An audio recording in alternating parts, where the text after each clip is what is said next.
Welcome to What's Up for You, and let's go right into the heart space first. So again, breathing into the center of the heart and breathing into the center of the heart as if it literally is the only place you can breathe into. And let's make sure we're breathing in 360 degrees. So it's just like a sphere out and around you inhales itself into the heart. And then that from that single point, that same sphere exhales it out and around you.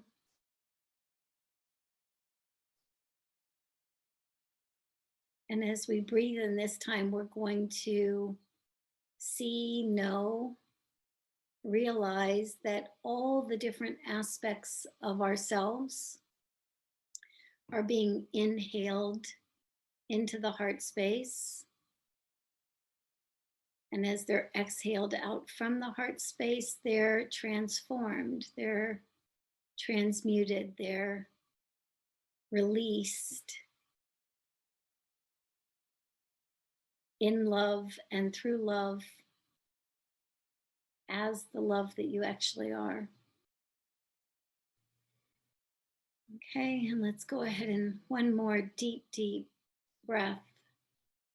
All of those aspects coming in through that heart space, deep into the heart space, and exhaling back out 360 degrees. And let's really see ourselves sitting or standing, lying in this sphere.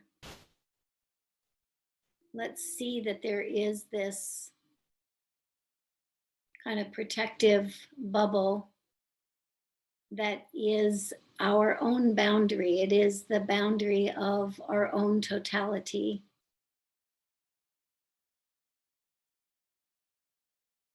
That is nurturing and supporting and loving us as we move through this world or any others that we might be traversing at the moment. Beautiful. All right, so when you're ready, we'll just go ahead and open our eyes.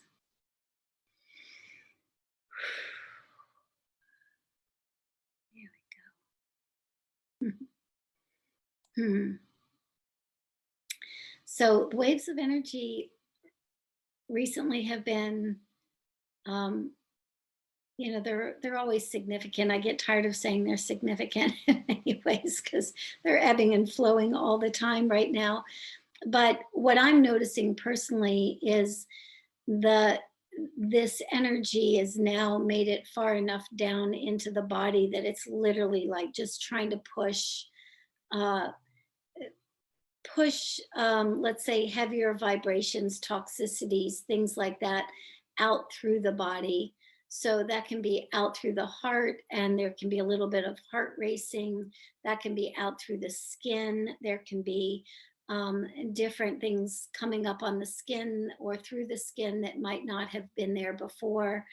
There can be, even, feelings of like digestion kinds of issues, dizziness, all of those kinds of symptomologies are all part of your own embodiment process, right? And the real, I'm going to say trick, challenge, gift is to be able to meet, to whatever degree we can, whatever those things are that are arising, with love, with truth, seeing them as a reflection of the love and the truth that you are becoming and begetting, right? So just because we're in a challenging place or having challenging moments does not in any way indicate that we're mm, we are not going through the process of embodiment that we're actually going through. More often than not, it is that energy moving through, and that dance between seeing it through the eyes of fear, or seeing it through the eyes of limitation, and seeing it through the eyes of love, or the eyes of your own divinity. That's the dance. It's not what's arising that is really so important, but again, how do we meet what's arising? That's the important piece, because quite honestly, like I said earlier, things are going to ebb and flow all the time.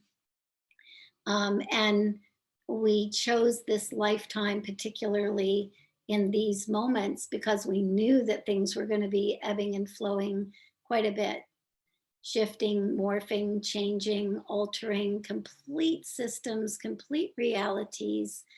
This is no small feat. So again, we know that things are going to rise and fall. We know that things are going to come up. We know that fear is going to be there, and then it's going to be met by love, and it's going to be transmuted. But these are the opportunities. So let's pay less attention to what arises and more attention to how we are meeting what arises. Yeah, yeah. Okay. So, Sharon, do you have something for me? I do. So this question is a physical type question, and it's asking, they have cataract type 2 and tinnitus, and they're just wondering why. Yeah. Well, thank you for the both and. Yeah, I'm having those experiences too. So let me just look and see what's. So again, always my little caveat here: make sure that when something is physically manifesting for you, that you treat it, that you look at it physically as well. It's not that everything is energy, and so, but let's not negate the physical information, or the physical component, because that can be helpful information. It doesn't mean that once you get whatever diagnoses or whatever, it doesn't mean you have to adhere to it, but sometimes that information can be good. What I'm seeing in this case, both through the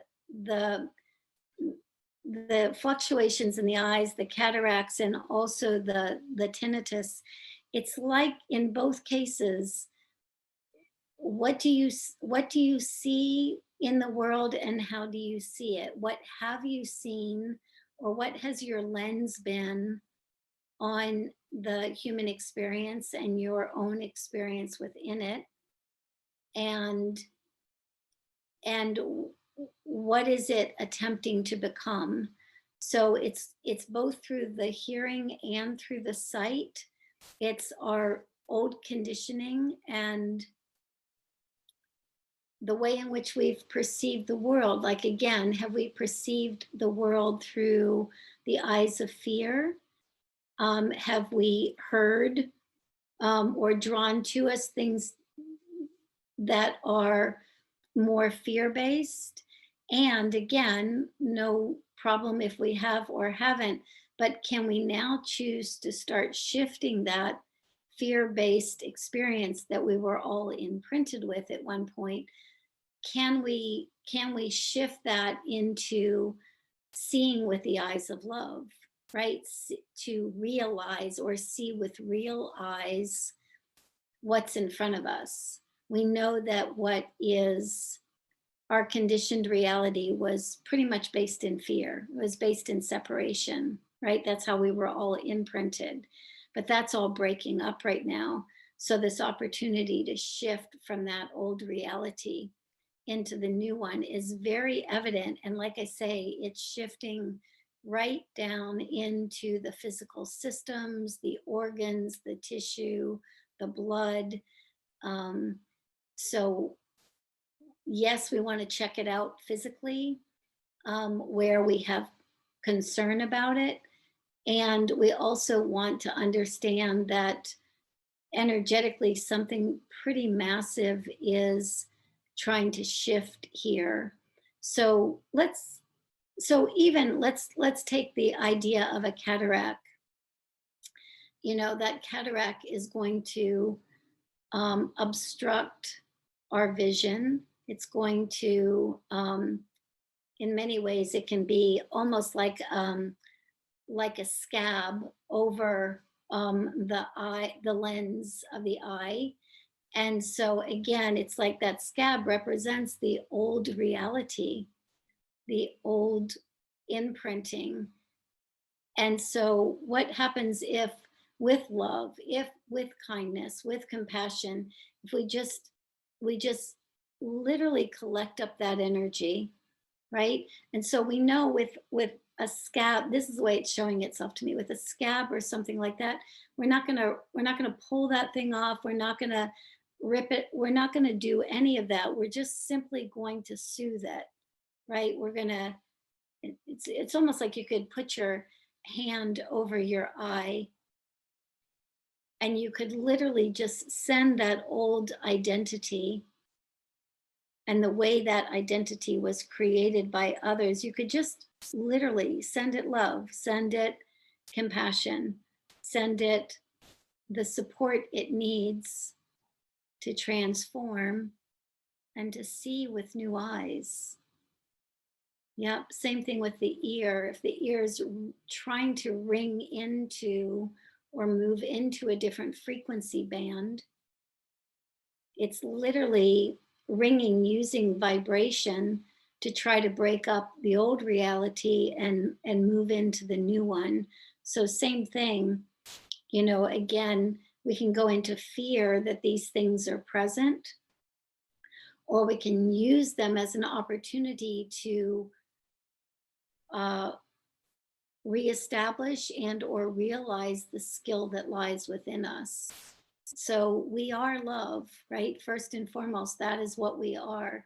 And that can be offered and expressed to every part of us and any part of us. It's beneficial for it to be, that's the first go to, right? So, and there's something about the touch in this case too, instead of just sending it through your mind's eye, literally physically touch that eye, physically touch that ear, and feel that energy run down through you, not just down through the heart space, but down through you, down through your arms until it reaches that.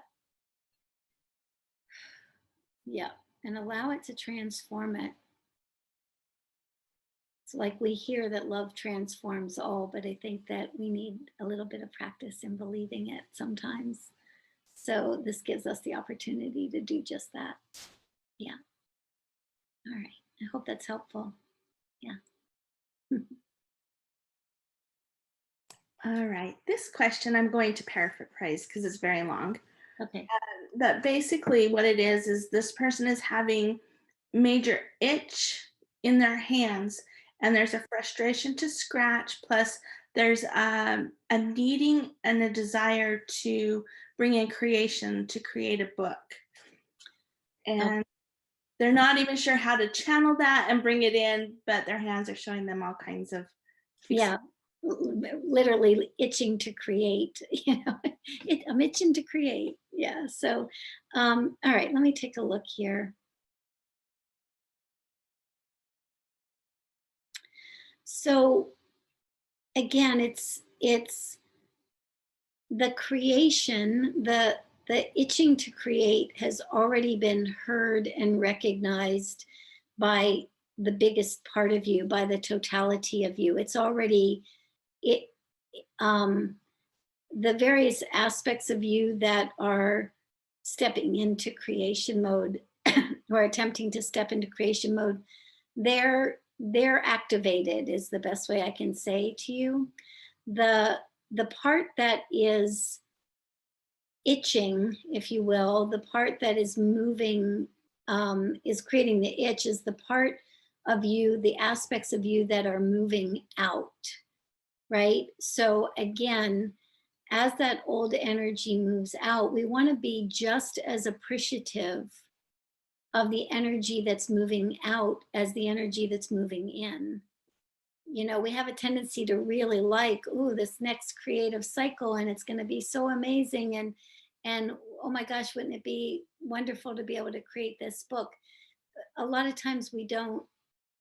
There's two sides of this dynamic all the time because of the kind of planet we live on, and the way in which we uh, evolve as a human species. So we want to value what we're releasing as much as we value what's coming in next, because one can't be without the other. And so um, what's interesting too in this case, you know, and you were talking about the hands itching, um, you know, what I'm seeing is like this opening happening in the heart. So it's almost like you've already gotten, some parts of you, let's say, have already gotten the download of what wants to be created through you.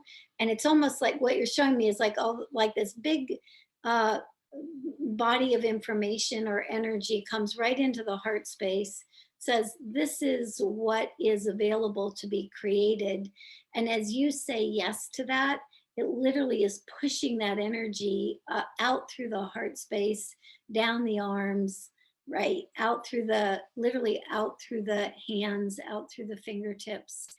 And that particular visualization for you is really great to allow that energy to move from the creation, from your heart space, all the way down into the manifestation of the actual writing or typing out of your creation, in this case a book. So I would use that energetic flow. um, and anytime there's tingling or itching or anything else going on in the palms, go right back to the heart and run that energy all the way down both arms, giving and receiving, because you don't want to just write a book. You want it to be, you don't want to just give it to the paper, you don't want to just give it to those who will read it. You also want to receive back from it. You actually want to receive back what it has to offer you. So I would move the energy in that way, and yeah, you'll become your own transmuter. So, which we're all more than capable of. Yeah. So I hope that's helpful. All right. Anything else, Sharon? Yes, this one is they have shooting back pain that started yesterday and left lower back to the knee. And they're just wondering if what can they do to help themselves? Tell me which knee again. Sorry. Left knee. Left knee. Okay. Again, it's like I'm appreciating all of these physical questions, because we know when the transformation gets right down into the physical that we're ready to embody another frequency, another dimension of ourselves, another degree of our totality, if you will. So as uncomfortable, and believe me, I know, because Sharon and I've been talking about this for a long time, some of the physical symptomology that shows up, as much as that is uncomfortable and scary and all kinds of other things, again, if we can see it as something that is trying to make itself known or be transmuted or transformed, then we don't beat up on ourselves for having it, and we don't beat up on that part of us for, you know, not being able to move as fluidly as we would like. So as I'm going into the back pain here, and that hold down that left leg, you know, that intuitive, again, Well, let's do it like this. It's like if you went to that back pain and just simply asked, what, so we know it feels sharp. We know it feels like it's been, like it's restricting movement and those kinds of things. So I would ask any part of the body that we interact with, can we start asking that part of the body questions? And even if you're somebody who you think, I'm not going to get that information, or I'm not going to see it or hear it, the absolute support that the body will try to give when we actually start caring what it's trying to say is huge, right? So let's just ask here in this case, whether it's the shooting pain in the back or whether it's another part of our body that is irritated or getting our attention. It's like, number one, what does it feel like? What are the characteristics of it? So if it's sharp or if it's burning or it's itching or it's swelling or any of that. So we have a characteristic of it. And then we can simply ask, it's like, okay, what is trying to break through? What within me is swelling, itching, stabbing, sharp? What within me is having that experience or has had that experience? There we go. And then let's just, whatever that information is that we received, let's let that information move as much as it can move in this moment. Yeah. So there's, in this case, with this back, going down this behind the left leg, behind the, all the way down to the left knee, even maybe a little further sometimes. This is, oh yeah, my ears are ringing now. This is intuitive. This is you using your body as intuitive guidance. Yeah, it's you using your body as intuitive guidance as to how you move forward. Yeah. And so again, we want to first acknowledge that you have that skill set. It's already, it's a capacity that you have.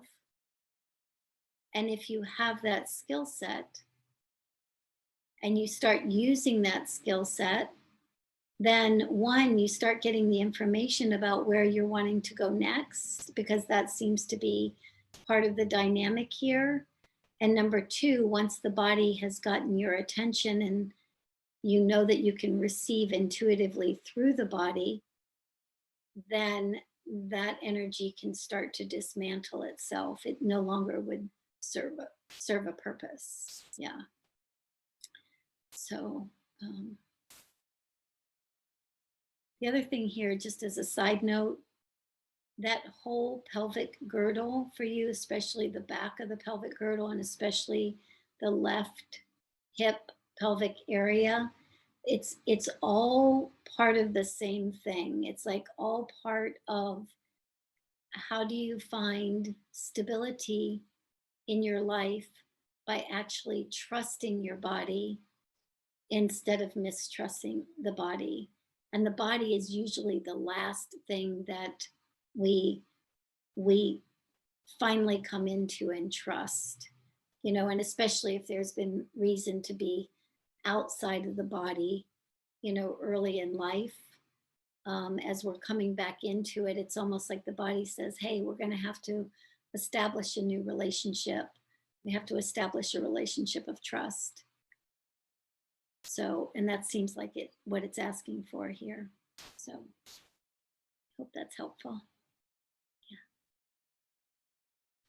Yeah. All right. This question is there regarding the hands? They're just wondering if that is related to someone who has an itchy head and pulls out their hair. Tell me that again. If They're just wanting to know if it's the same. Would you recommend the same advice for someone who, regarding the hands, as to someone who has an itchy head and pulls out their hair? not in, no. Well, I would recommend the same as far as literally going to the head, describe, ask the head to describe the experience. It's itching, it's irritated, it's frustrated, it's whatever the impulse is created to pull the hair out. Let's ask about that. What exactly is the body trying to tell us when we're asking to, when we're literally pulling our hair out? So as far as asking the questions of the body, yes, that's the same. As far as the energetics between the itchy hands and moving that energy from the heart down through, and the head, these seem like they're different to me. My guess would be, again, is there something that is trying to move through either that crown? That's what it looks like. Something trying to move through that crown chakra, maybe the third eye, but it looks to me like it's more crown related. And so if something's trying to move in, or something is moving in and something else is trying to move out, from that standpoint, yeah, that can be the same. But yeah, we want to pay attention to the crown area in this case. It's, yeah, there's already an awful lot of energy in this person's crown. So to me, it's more like something is trying to be released. And as it releases, the whole scalp just starts to vibrate, to itch, to yeah. But there's an element here. It's like, why is it not scratching the head or rubbing the head? Why is it pulling out the hair? Right? So that's the question that I think we want to clarify here by asking. So yeah. All right. This question is about taking a leap of faith out of their comfort zone, and although they know that they won't be alone in the longer term, they sense a period to come, like some initiation where I'm being asked to truly rely on my own instincts and uncover my inner resources. It scares me to trust myself this much, and can and I can fall into doubt. What do Yeah. you suggest? Yeah. I feel like you guys are all me today. It's like I just getting all the reflections back are very direct. So again, this, to me, it feels like the trust factor is there. The part of you, there is a big part of you already that trusts that you will be, um, that trusts this process. You wouldn't even be having this conversation if you weren't already in this place of contemplating this next step, and really having to rely on, trusting that you've got everything you need in order to take this next step. So that said, the way you're showing it to me is, let's not make this a guessing game as to whether you're gonna fly or fall, because that's what the mind's doing. Am I gonna fly? Am I gonna fall? Is the universe gonna be there to catch me, or am I gonna stumble and have a lot of challenge in the midst? So every time those fears come up, again, let's go back and meet those fears with trust. Let's meet it with love. Let's dip into the field where you already do trust, because like I say, if you didn't have some sense of trust, you wouldn't even contemplate your next step. So let's just step into that body of information that holds trust within you. And as you hold that body of, or that field of trust, then there's going to be either a pull forward or there's going to be a little bit of a push back. If there's a pushback, let's not assume that it's the wrong choice. Let's just assume that maybe it's the timing is not quite right, but it's quickly approaching, right? And if it's a pull forward, then just ask yourself, what step can you take in that direction to um, to let the bigger part of you know that you're in alignment with taking that, to making this bigger shift or this bigger change. But we only shift one step at a time anyway, so we might as well tap into where we're already in trust, feel that pull, and once you feel that pull, just ask, what is one step that I can take? What are the words I need to say? What is the direction to go? And then take it. And that's going to let the bigger part of you know, you're ready, let's go. Let's it's like we're going to create these steps coming faster and faster. Yeah. And the first one is always a doozy, even if it's just to cross a threshold. Um, we're not, and it's interesting because sometimes we can get in our minds that we're taking this leap of faith has been designed in our minds as if we're jumping off a cliff or something. And a lot of times when we have that belief system, we never jump, because who the heck's going to jump off a cliff? It's like nobody really wants to. It's like, so let's see it more as, and especially in this case, it really is this way. It's like the crossing of a threshold. It's like you're stepping into a space or out of a space that no longer serves you. Yep, into a space that does serve you, out of a space that no longer serves you. And whatever that is, let's tap into what picks up the foot and drops it across that threshold. Yeah. Yeah. Make it gentler, instead of, it doesn't have to be radical. It's small steps in the right direction get you exactly where you need to go, with a lot more ease and grace than giant steps that leave you traumatized. Yeah. And I think that that's part of there's an inner concern around not where you go to next, but how you get there. Yeah. And you get to decide that. You get to decide that. Cool. All right. Okay. This one is just started meditation, taking baby steps yet. See, but at times I see colors, mainly orange and purple. Does that signify anything in particular?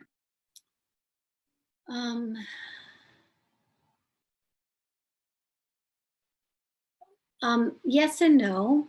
And so what I'm going to go with what you're telling me to say to you, because when we're talking about colors and meditation, there's all kinds of different experiences and expressions. So what you're telling me to tell you back in this case is to enjoy the color, but not get caught up in it, because there's so much more for you to see, right? We don't want to get, sometimes what happens is we see something and we experience it and we want to give it meaning.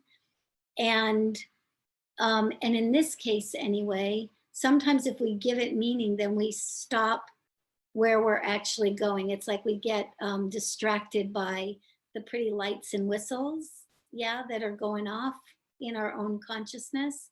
I'm just going to say to you, you've got other places to go and bigger fish to fry, so to speak. So enjoy the color, enjoy and notice what it does or how it makes you feel, but let's not give it any more meaning than that, because there's something else coming. Yeah. I have dreams which creates arousal and don't know if it's just a release of something I'm suppressing or if it's an energy intrusion. Um, so, well, let's just ask, it's like, and so the, so fear says it's an energy intrusion, most likely, right? And some other aspect of you, maybe not completely love yet, or maybe not, some other aspect of you is, saying, we know it's arousal energy. We know that it probably feels, maybe it feels good, maybe it feels uncomfortable, one of the two. The fear might be the fear that it is something that is detrimental to you, is probably what changes the arousal from feeling good to the arousal to feeling uncomfortable, or um, and so again, I'm saying it this way because more often than not, we have this idea that things are cut and dry, that it's either good or it's bad. And I don't want to hold us in that kind of polarity. It's, again, it's both and we can choose, or we are choosing. So let's say it feels uncomfortable and there's fear and there's some anxiety that, it's like this feelings rising up through my body, some kind of kundalini rush or some kind of arousal energy is showing up. In the moment that it feels uncomfortable or wrong or bad or whatever it is, we can make up all kinds of stories about that. But again, can we meet that energy with love? Can we meet that part of us that is fearful that we're not big enough, or big, and yeah, that we're not big enough to actually hold that energy in love and thus transmute it? Yeah. So, and if it's coming through and it's just feeling great, and the mind kind of gets in the way every now and again and says, well, maybe it shouldn't feel that way, or I shouldn't allow that, right? Again, where are we addressing it from fear? And where are we addressing it from love? So,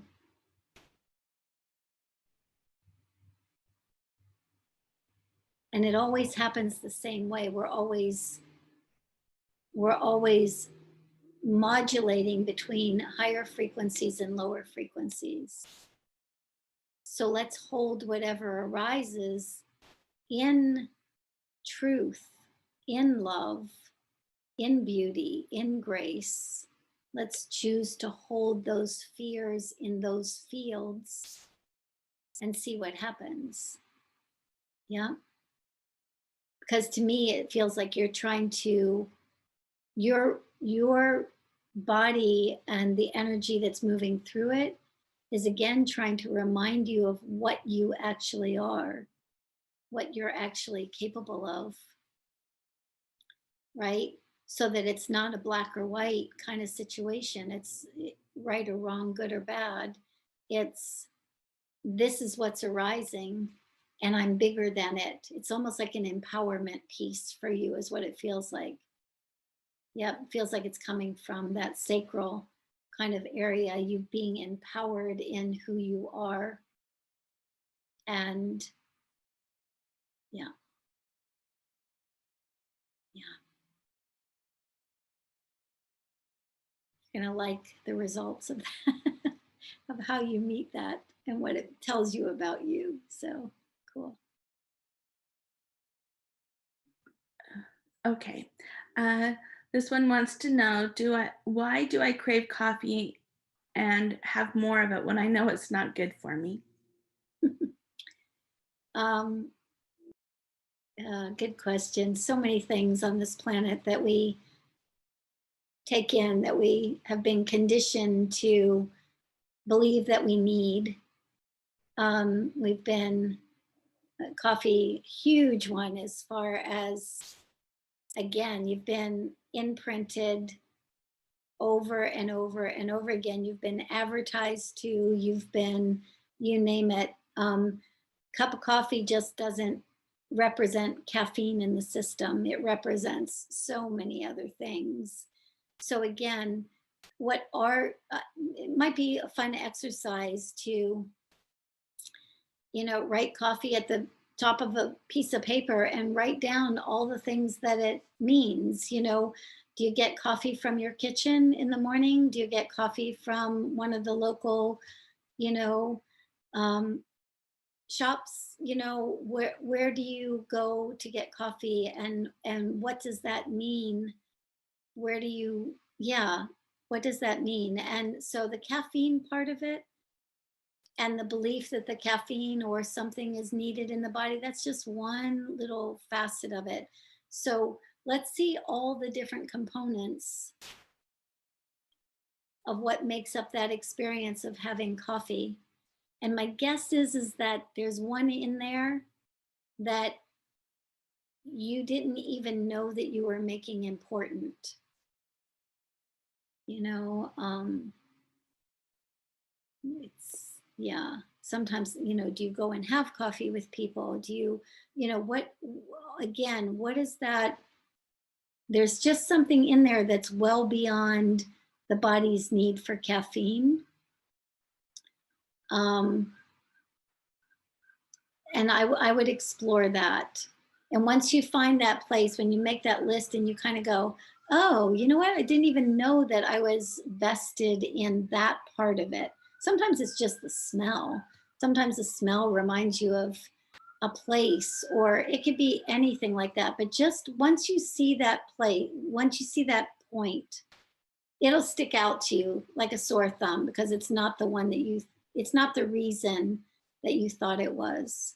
But once you see it again, just hold it in love, hold it in truth, hold it in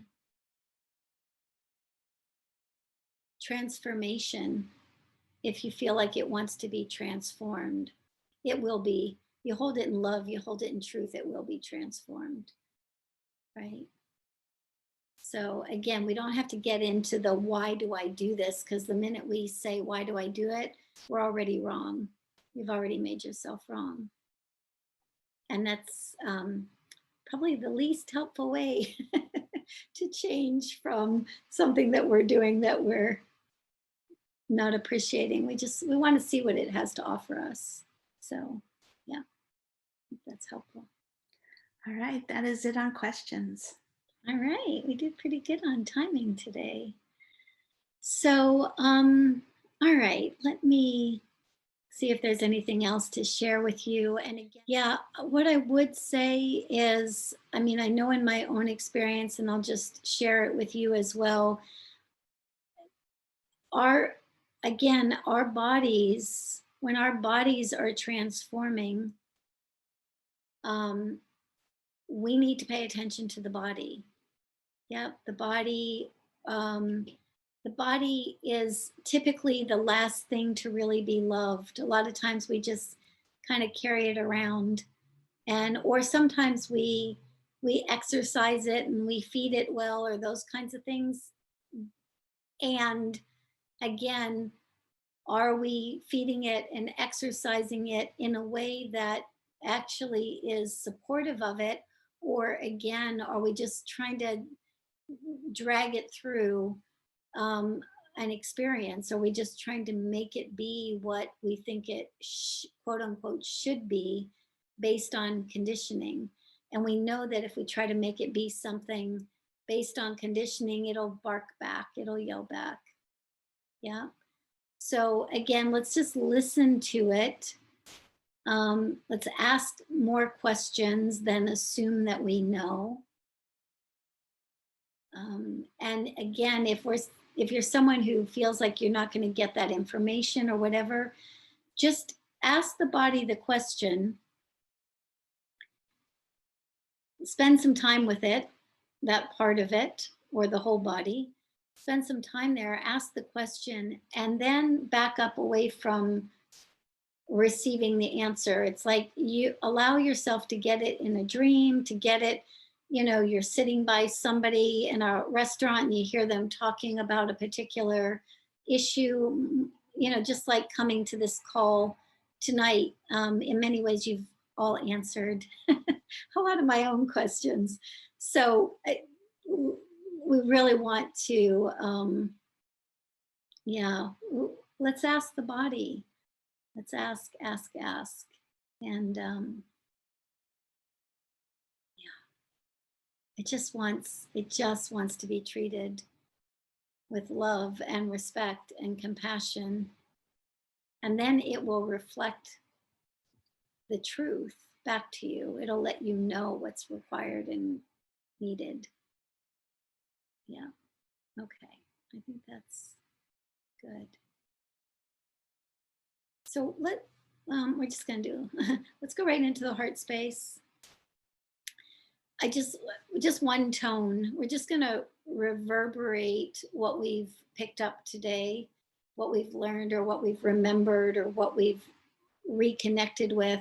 We're just going to reverberate that energy back out through the body. It's almost like letting the body know that, oh yeah, we're remembering you. We've got it. Okay. We can meet even the things that come up in the body with love and in truth. Yep. So let's go right into the heart space. Okay.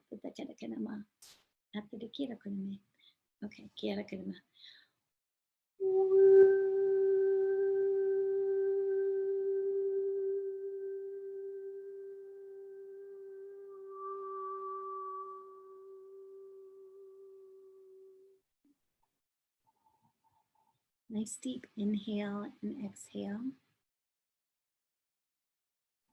We'll open our eyes when you're ready.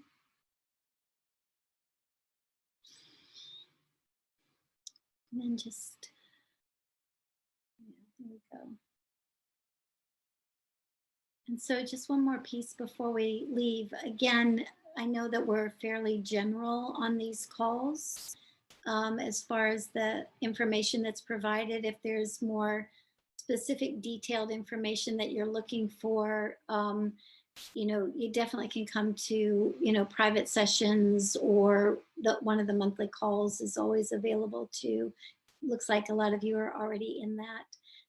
So anyway, both great places to get some different kinds of information, more in-depth information. So anyway, hope that was helpful, everybody. It was lovely seeing your shining faces, and I will see you next time. Bye. Lots of